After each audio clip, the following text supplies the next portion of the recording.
Pawan counter. ఇది అపవిత్రం గురించి మాట్లాడుతున్నాను. ఇందులో ప్రకాష్ రాజ్ గారికి సంబంధం ఏంటి? ఇందులో మతాన్ని నిందించానా?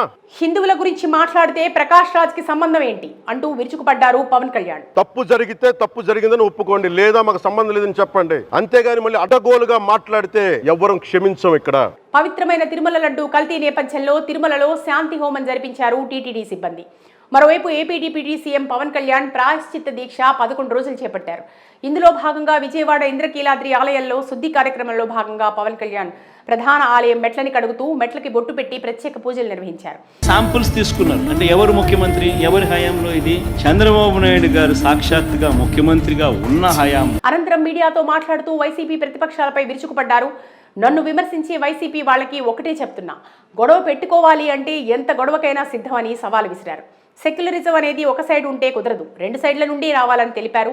సాటి హిందువులే తోటి హిందువులను తిడుతున్నారని, మసీదు చర్చిల్లో ఇలానే జరిగితే వైసీపీ వాళ్ళు ఇలానే మాట్లాడతారా అని ప్రశ్నించారు. నేను మా కుటుంబంలో మనుషులందరూ సనాతన ధర్మాన్ని పాటించేవాళ్ళం. మా కుటుంబ సభ్యులు ఆంజనేయ స్వామికి పరమ భక్తులమని పేర్కొన్నారు.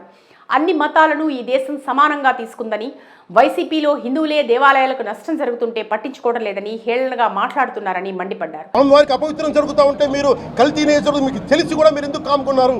భయపడ్డారా వైసీపీ అంటే?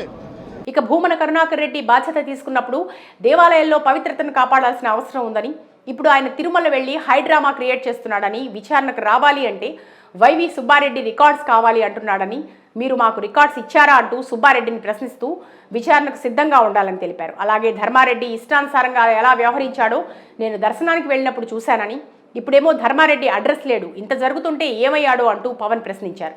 అలాగే ఢిల్లీలో ఉన్న వైసీపీ న్యాయవాది పొన్నవల్తో సహా ఎవరికి వారే పొగరుగా మాట్లాడుతున్నారని తీవ్రస్థాయిలో ఆగ్రహం వ్యక్తం చేశారు. వైసీపీ నాయకులకు సనాతన ధర్మం జోలికి రాకండి అంటూ సూచించారు. మరోవైపు నటుడు ప్రకాష్ రాజ్ మొన్న చేసిన వ్యాఖ్యలకు పవన్ బదిలిస్తూ తీవ్రస్థాయిలో మండిపడ్డారు. హిందువుల గురించి మాట్లాడితే ప్రకాష్ రాజ్కి సంబంధం ఏంటి? నటుడిగా మీరంటే నాకు గౌరవం, కానీ ఈ విషయంలో పిచ్చి పట్టింది మీకు. హిందువుల అవమానం జరిగితే మాట్లాడటం తప్ప, సనాతన ధర్మంపై ఎవరిష్టం వచ్చినట్టు వారు మాట్లాడుతున్నారని పవన్ ఆగ్రహం వ్యక్తం చేశారు. ఇది అపవిత్రం గురించి మాట్లాడుతున్నాను. ఇందులో ప్రకాష్ రాజ్ గారికి సంబంధం ఏంటి? ఇందులో మతాన్ని నిందించానా? తిరుమలకి సనాతన ధర్మ పరిరక్షణ బోర్డు ఉండాలని, సనాతన ధర్మం కోసం నేను చనిపోవడానికైనా సిద్ధమని తెలిపారు. వైసీపీలో ఉన్న హిందువులు మౌనం వీడాలని, దేవుడితో ఆటలు వద్దని, తరాలు నాశనం అయిపోతాయని, సినిమా వాళ్ళు కూడా లడ్డూ పైన జోకులు వేస్తున్నారని, సినిమా కామెడీ పట్ల బాధ్యతగా క్రమశిక్షణగా ఉండాలని, సినిమా రంగానికి చెందిన వాళ్ళు ఈ ఇష్యూ గురించి మాట్లాడితే మద్దతుగా మాట్లాడండి, లేకుంటే నోరు మూసుకుని కూర్చోండి అంటూ సూచించారు. హిందువులు అంటే మెత్తని మనుషులు, అందుకే హేళన చేస్తున్నారని పవన్ ఆవేదన వ్యక్తం చేశారు.